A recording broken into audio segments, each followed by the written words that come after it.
Halo Bu Dep, cara ngilangin batu empedu yang kecil-kecil di anakku yang umur 6 tahun. Bagaimana ya Bu Dep, kalau protokol mencegah dan mengobati PCOS secara naturopati bagaimana ya? Bu Dep, amankah suplementasi quercetin untuk ODAI? Dok, hirsprung ringan.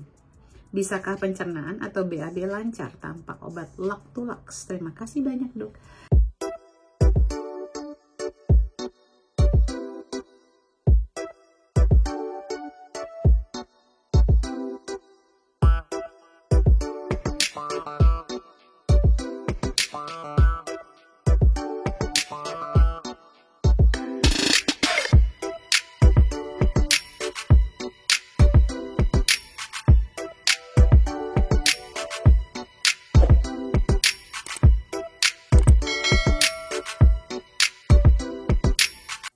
Kembali lagi bersama saya, Debbie Jean-Marie, your favorite naturopathic practitioner. Tanya sehat Debbie, di mana teman-teman bisa bertanya dan saya menjawab dari sisi naturopati. Sebelum saya mulai, jangan lupa untuk di-subscribe, nanti di-share. Bantu kami untuk menyebarkan, untuk meningkatkan akun ini, kanal YouTube ini. Akan semakin banyak orang yang terberkati dari jawaban saya, dari ilmu naturopati yang saya share, dan tentunya kita punya masyarakat yang jauh lebih sehat alami dan jauh dari obat-obatan. Oke, jadi jangan lupa untuk subscribe dulu ya dan di share. Boleh di komen, nanti kalau ada waktu saya akan jawab komen-komennya. Berikutnya, jadi kalau teman-teman kalau mau bertanya di sini, teman-teman stay tune di Root of Life UK, di Instagram Root of Life UK setiap weekend nanti akan ada muncul. Boleh nanya, nanti saya jawab di sini setiap minggu loh teman-teman. Pertanyaan pertama, dok, dari Moum00N, MOUM00N, dok, hirsprung ringan. Bisakah pencernaan atau BAB lancar tanpa obat Lactulux? Terima kasih banyak dok. Bisa sebenarnya, tingkatkan seratnya ya. Jadi memang gerakan ototnya ini yang agak kurang optimal kalau ada hirsprung. Tapi kan ini ringan ya. Jadi bisa dibantu dengan mengkonsumsi makanan yang berserat, magnesium biar bisa rileks, dan juga serat-seratnya banyak ya, sayur-sayuran, probiotik bisa membantu, dan vitamin C yang optimal. Jangan dibiasakan minum obat, nanti malah jadinya ototnya, gerakan peristalsisnya lebih tidak optimal lagi, lebih males nanti ototnya. Bisa banget, dan minum air putihnya jangan lupa ya, dan olahraga. Kalau ada kelebihan berat badan harus dikurangin. Oke, berikutnya dari Ibu Mulia Citra. Bu Dep, kacang putih yang digabung sama buckwheat itu kacang tanah ya? Bukan. Kacangnya aku pakai beans ya. Sebenarnya kalau dalam bahasa Indonesia itu harusnya benih-benihan atau polong-polongan. Jadi benih bisa muncul tuh, ada kecambahnya nanti.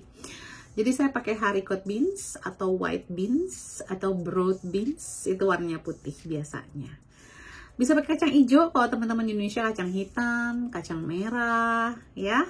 Itu menambah kalori yang baik, menambah serat yang baik, lebih ekonomis dan lebih tinggi nutrisi. Berikutnya dari Ibu Firsa Melia. Halo Bu Dep, cara ngilangin batu empedu yang kecil-kecil di anakku yang umur 6 tahun.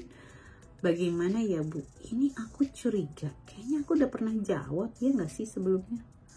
Yes or no? Kayaknya aku udah pernah jawab deh, benar nggak sih Ibu? Oke, anyway, saya akan jawab ulang nih. Coba saya lihat, saya penasaran, kayaknya memang iya sih pernah saya jawab ya. Anyway, saya jawab ulang. Nah ini pertama adalah kalau udah ada batu empedu, pola makannya kalau bisa lemak sehatnya dari plant based dulu. Fish oil juga nggak boleh terlalu tinggi dosisnya, telur dihindarin. Terus bisa menambahkan serat, lebih mindful Bu anaknya untuk makannya,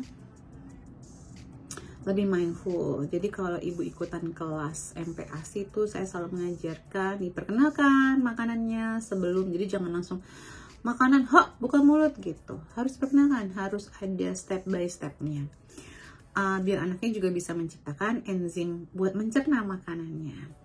Ibu bisa menambahkan digestive enzyme, bisa pakai enzim medica, bisa pakai Houston enzyme, terutama Zyme Prime kalau nggak salah, itu bagus sekali ya buat membantu mencerna lemaknya.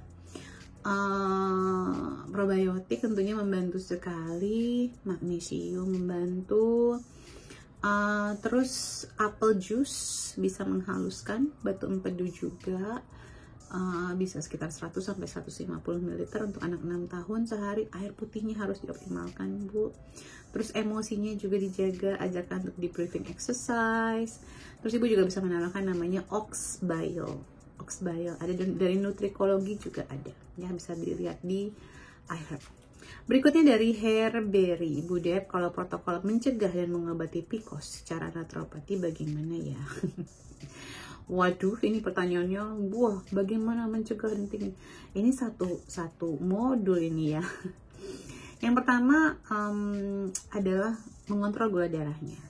Kalau ada kelebihan berat badan, diturunkan dengan olahraga setiap hari, terutama di bagian perut. Ya, gula darah itu harus, jadi biasanya ini gula darahnya yang bermasalah.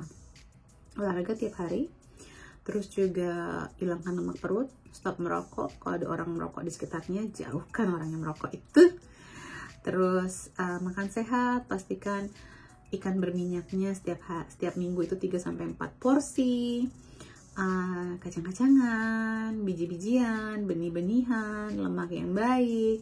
Suplementasi berberin atau gymnema itu sifatnya mengontrol gula darah kita. Magnesium juga sangat membantu. Ini untuk insulin resistennya dulu ya teman-teman. Tidurnya yang optimal, manajemen stres, dicek kadar zat besi dan ferritinnya.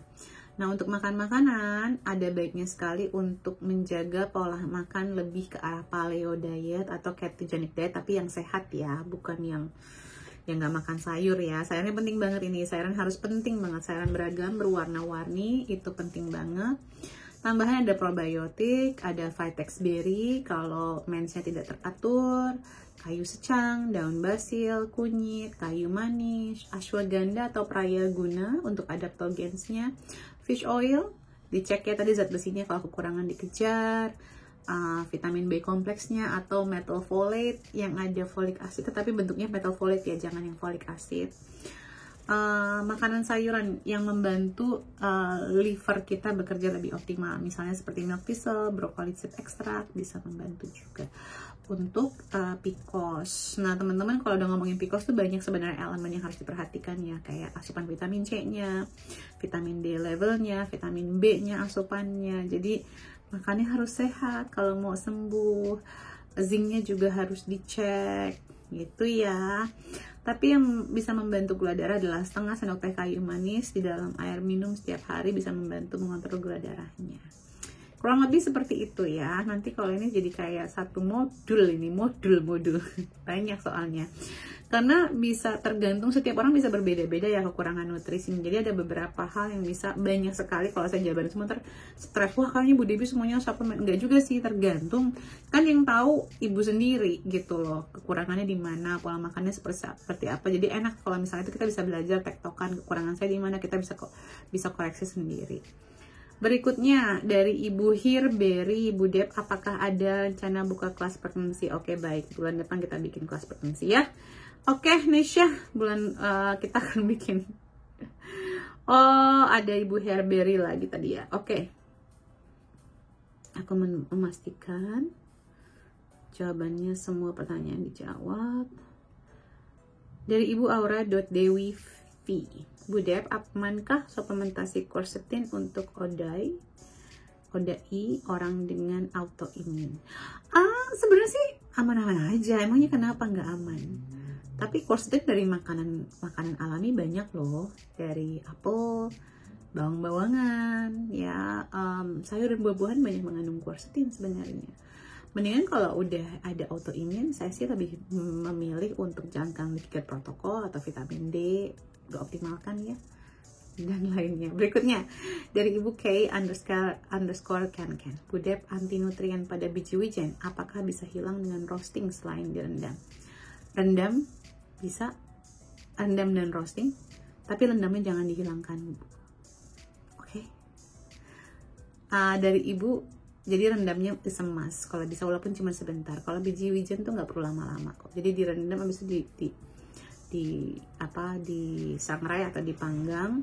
Tapi gini, kalau misalnya ibu nggak mau dan ibu mau dapet gurih-gurihnya itu, jangan dipadukan dengan makanan-makanan yang mengandung zat besi, kalsium, dan zinc, karena itu gangguan penyerapannya di situ ya. Berikutnya dari Ibu Sally NR _ halo Bu Debbie, salam sehat selalu. Bu Deb boleh minta tips biar mudah pup everyday. Oke, yang pertama adalah coba magnesium suplemen. Magnesium itu merilekskan otot kita, jadi biasanya kalau ada konstipasi itu bisa membantu. Yang kedua, apakah kita punya IBS? Karena IBS itu ada IBS diare, ada IBS konstipasi. Kalau memang ada IBS bisa dicek food sensitivity apa. Jadi kita hindari makanan-makanan yang mencetus IBS kita. Berikutnya, vitamin C. Silahkan dicek di kanal ini, ada cara mengukur vitamin C kita.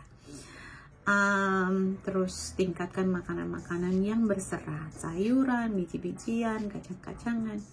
Kalau misalnya itu juga bisa menambahkan yang namanya psyllium husk.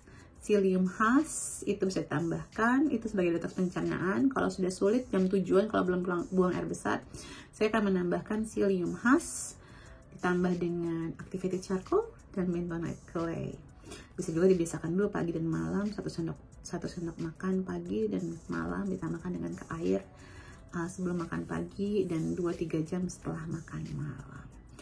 Apalagi ya, bergerak, olahraga, pastikan harus bergerak. Air putihnya harus optimal. Banyak sekali orang yang konstipasi, tapi ternyata pas saya tanya, minum air putih berapa banyak? Oh iya, memang belum optimal, dehidrasi ya. Jadi itu penting banget untuk dijaga, apalagi tidur optimal, stress level dikontrol. Probiotik bisa membantu ya. Semoga membantu. Take care, salam sehat selalu. I love you.